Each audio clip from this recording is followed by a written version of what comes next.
कप्पन 2 साल तक बहुत परेशानी भरा दौर रहा, कैसा लग रहा है आज? आज आज़ादी का एक नया हवा मिल गया मुझे। जब सरकार पीछे पड़ती है तो पत्रकार टूटता है, डरता है, अपने इरादों को छोड़ता है, और एक होता है कि जिस तरह जुल्म होता है तो फिर वो एक नए सिरे से संघर्ष के लिए खड़ा होता है। क्या करोगे?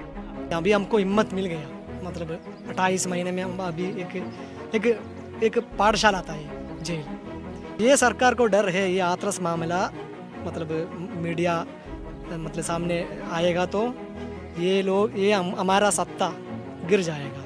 मानते हो कि देश का एक मीडिया के भी बड़ा वर्ग, जैसे हम लोग गोदी मीडिया कहने लगे हैं, वो भी इस तरह के षड्यंत्रों में शामिल हो गया है? जरूर हो गया ना? हाँ। आपके अकाउंट में कुछ पैसा आया और वो प्रतिबंधित संगठनों से आया, उसकी सच्चाई क्या है? मेरा सैलरी 30,000 रुपया है। ये अभी तक ईडी 45,000 रुपये के बारे में कुछ नहीं बताया। ईडी का मतलब क्रेडिबिलिटी टूट गया मेरा केस में। ईडी का क्या क्रेडिबिलिटी है? 5,000 रुपये में क्या है ED is a political tool. कभी आपने देखा कि मीडिया पे इस तरह एजेंसियों का दुरुपयोग इतना कभी किया हो या हो पहले कभी? इससे पहले नहीं देखा हम। देखो पिछले 10 साल में मीडिया को ऑप्रेस करने के लिए, मीडिया को दबाव करने के लिए बहुत कोशिश कर रहा है। हम सरकार का पीआरओ नहीं है। ठीक बात। ये माहौल ऐसा हो रहा है, देख रहे होगे आप, देश में सवाल जो है वो विपक्ष से पूछे जाते हैं, सत्ता से नहीं। ये ऐसे ही मतलब विपक्ष को क्रिटिसाइज करना है हम। मीडिया सरकार का पीआरओ काम कर रहा है। मीडिया विपक्ष को क्रिटिसाइज करना है हमेशा। मेरा पास 2 हथियार था, एक कलम, एक नोटपैड। उत्तर प्रदेश में अगर कोई घटना ईश्वर ना करे दोबारा होती है तो सिद्दीक आएंगे? जरूर आएंगे। जरूर आएंगे। जरूर आएंगे। डर नहीं लगेगा? नहीं, क्या डर रहे, हम पत्रकार हूँ।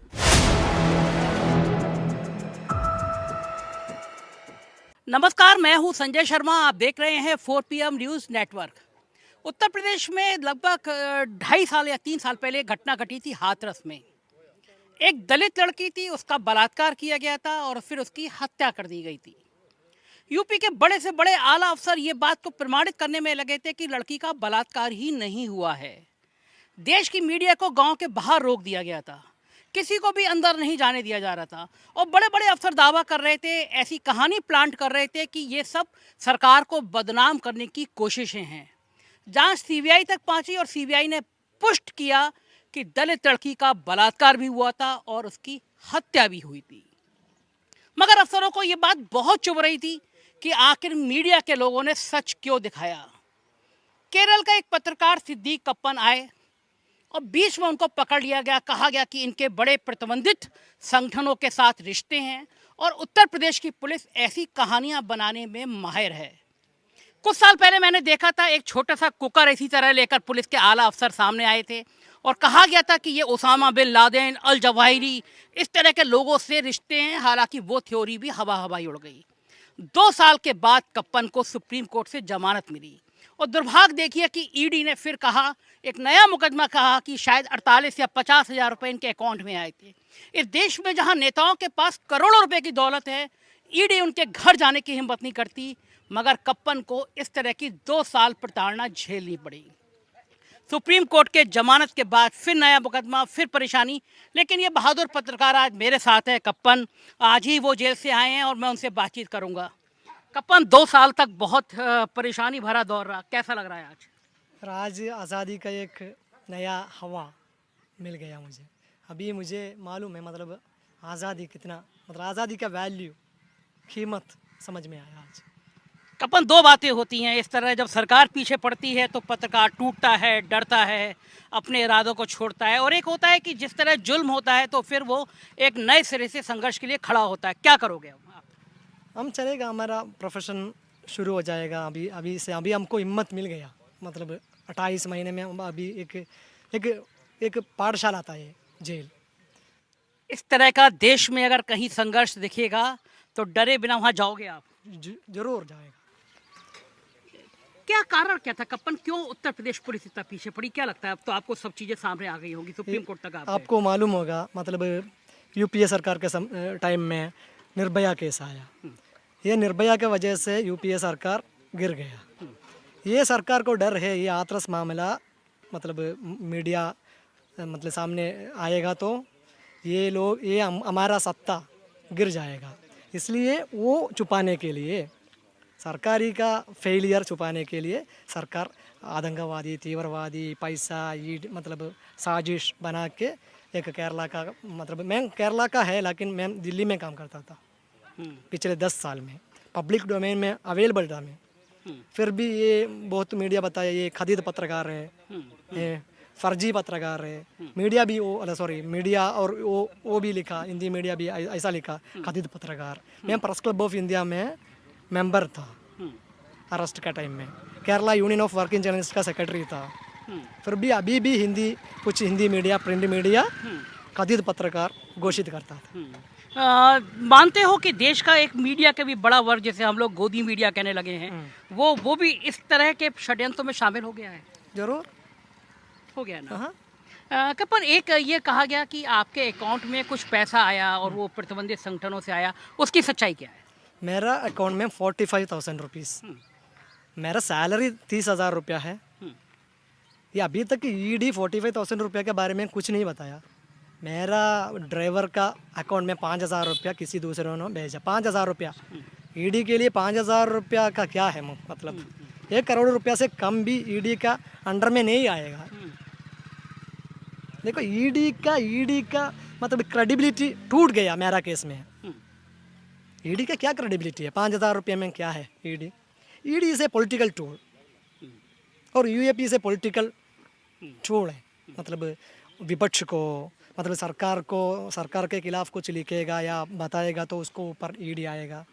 कितना दलित और पिछड़े वर्ग यूएपीए केस में है, कितना जर्नलिस्ट अभी भी यूएपीए केस में अंदर है। देखो यूएपीए ईडी एक पॉलिटिकल टूल है। लेकिन आपने कभी देखा 10 साल से आप दिल्ली में थे, प्रेस क्लब ऑफ इंडिया के मेंबर आप बता रहे हैं, कभी आपने देखा कि मीडिया पे इस तरह एजेंसियों का दुरुपयोग इतना कभी किया होगा या हो पहले कभी? इससे पहले नहीं देखा हम। देखो पिछले 10 साल में मीडिया को ऑप्रेस करने के लिए, मीडिया को दबाव करने के लिए बहुत कोशिश कर रहा है। हम पत्रकार मतलब विपक्ष है, हम सरकार का पीआरओ नहीं है। ठीक बात, ठीक है? ठीक बात। हम पब्लिक रिलेशन ऑफिसर नहीं है, गवर्नमेंट का पीआरडी डिपार्टमेंट में नहीं काम कर रहे हैं हम हमेशा जनता का साथ है।